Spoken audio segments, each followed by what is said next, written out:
Hey guys, and welcome back to yet another review. Although today, it's going to be a little different. In this comparison test, I'm going to go over, should you really buy a Game Boy Advance SP over the standard model? You're watching LCD versus IPS, and let's get into it. But don't forget to like and sub for more content, because I post weekly. So let's start with a bit of Game Boy history. The first Game Boy was launched in 1989 and took the world by storm. This was because it used cartridges, and unlike the very earliest pioneers of this format, for example the Milton Bradley Microvision, it was cheap to buy and very accessible. Fast forward to 2001, and Nintendo made their very first radical design change to the Game Boy, in the form of the GBA.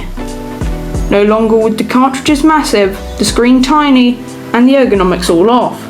The GBA was a whole new reimagining of the Game Boy console. Unfortunately for Nintendo, however, the console was getting a bit old, and compared to the home consoles of the 6th generation, it was pretty dated.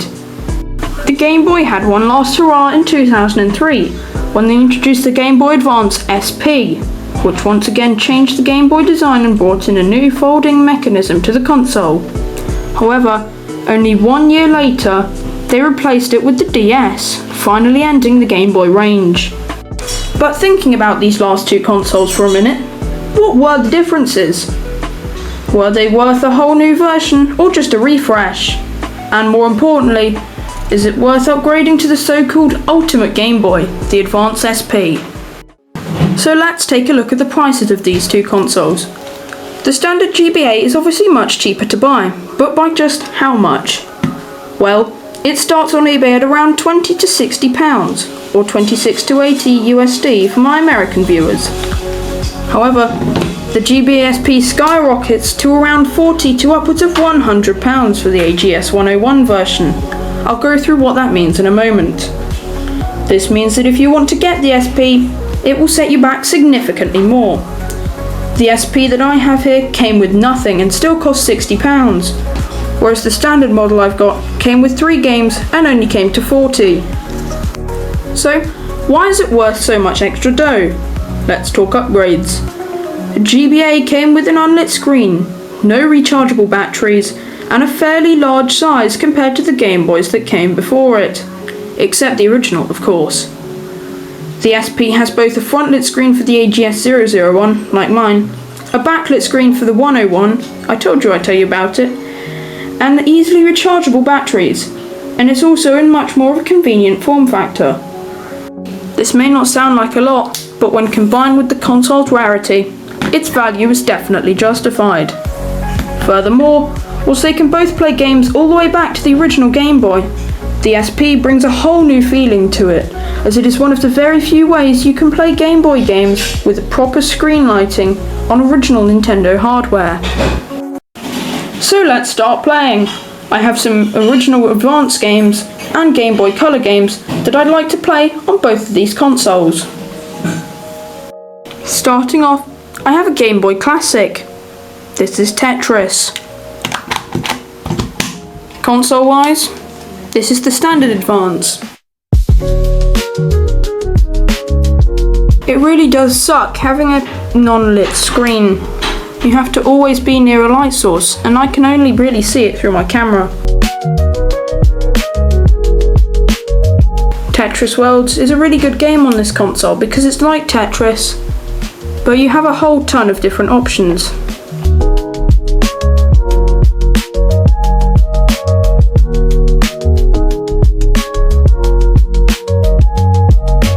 It really is a pain to not be able to see the screen.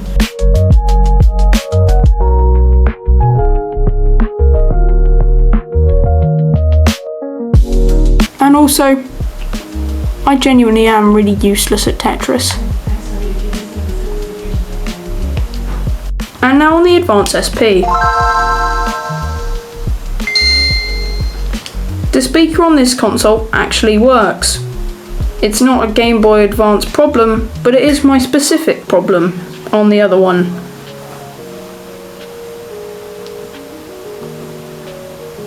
I can now see the screen far more clearly. and the console is a bit more responsive.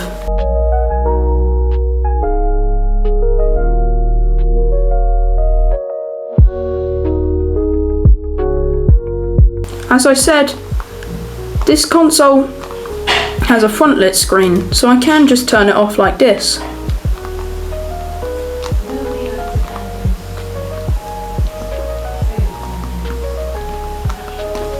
Let's go to the next game.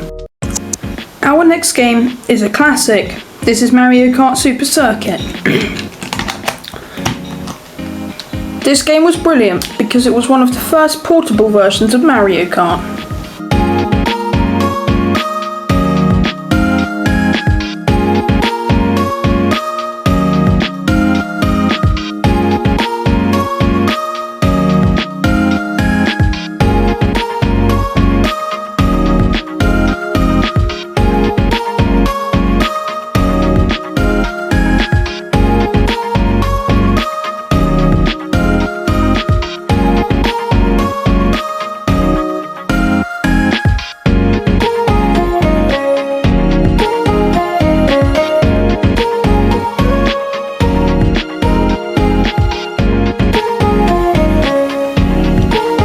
Unfortunately, with this game, everything is extremely 2D, and that makes it hard when you're trying to film in front of a camera. So excuse me.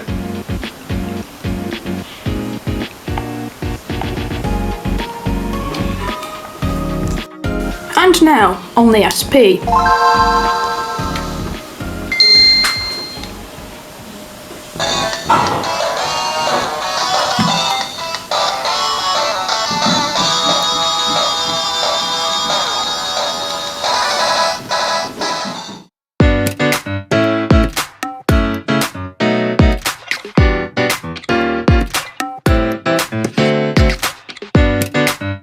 As you can see, this game is far more responsive on this console.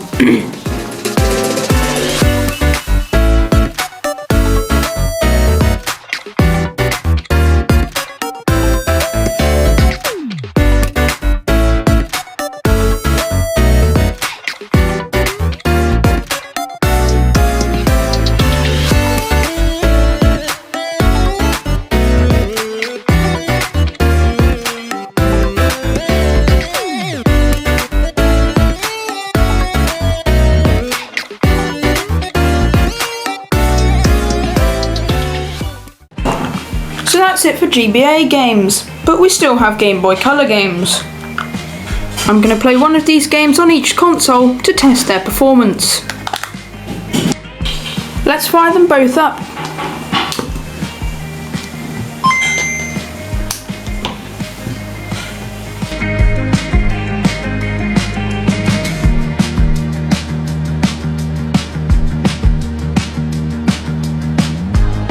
As you can see, both of these consoles function properly with these games.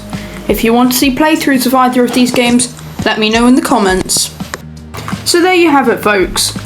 In answer to the question of today's video, I would like to say that yes, if you have the cash, the experience on the Game Boy Advance SP is unmatched by the Game Boy Advance standard model. However, if you can't splash for a GBA SP, the normal GBA is still a good purchase to play plenty of Game Boy games on. Thank you guys so much for watching. I really hope you've enjoyed the review today. Do you agree with my verdict? Let me know your thoughts in the comments. I would really appreciate it if you could like and subscribe for my future content coming soon. For now though, this is LCD vs IPS, signing off.